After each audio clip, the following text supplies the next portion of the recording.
Looks like we could be in for another rocky day on Wall Street tomorrow. Futures already pointing lower after the worst day in 5 years today. The Dow losing more than 1,600 points. The Nasdaq also down more than 1,000.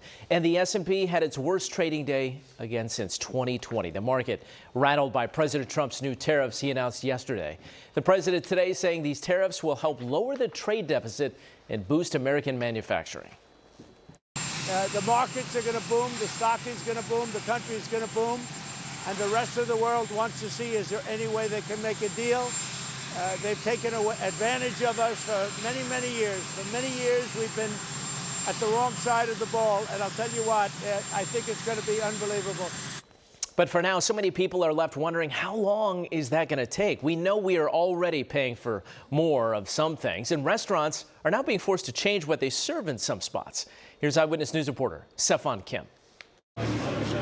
On a balmy, muggy spring Thursday night in the East Village, where they line up for a $6 slice of pizza. Where the bars are flowing with booze and patrons, and where things for the most part are still right side up, tariff concerns seem like they belong on another planet.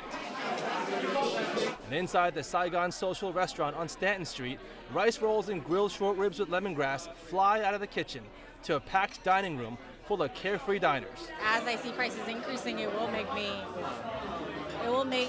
me pause on going out, but not as of today. I think it is on my mind, but it's not impacting my personal spending necessarily, but it's something that is in the background. The Vietnamese restaurant's chef and owner, Helen Nguyen, though, not so carefree. I like to call it silent panic mode, when internally there's roller coasters and tornadoes happening, but you're feeling numb.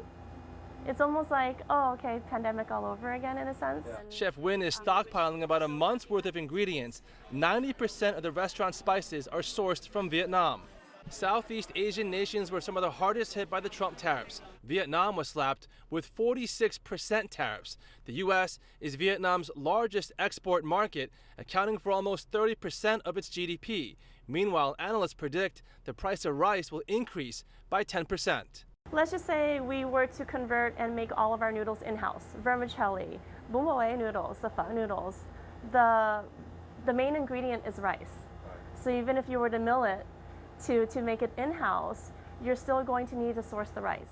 Chef Nguyen now rethinking the menu, and some suppliers are telling her in a few weeks they may stop sending some ingredients altogether.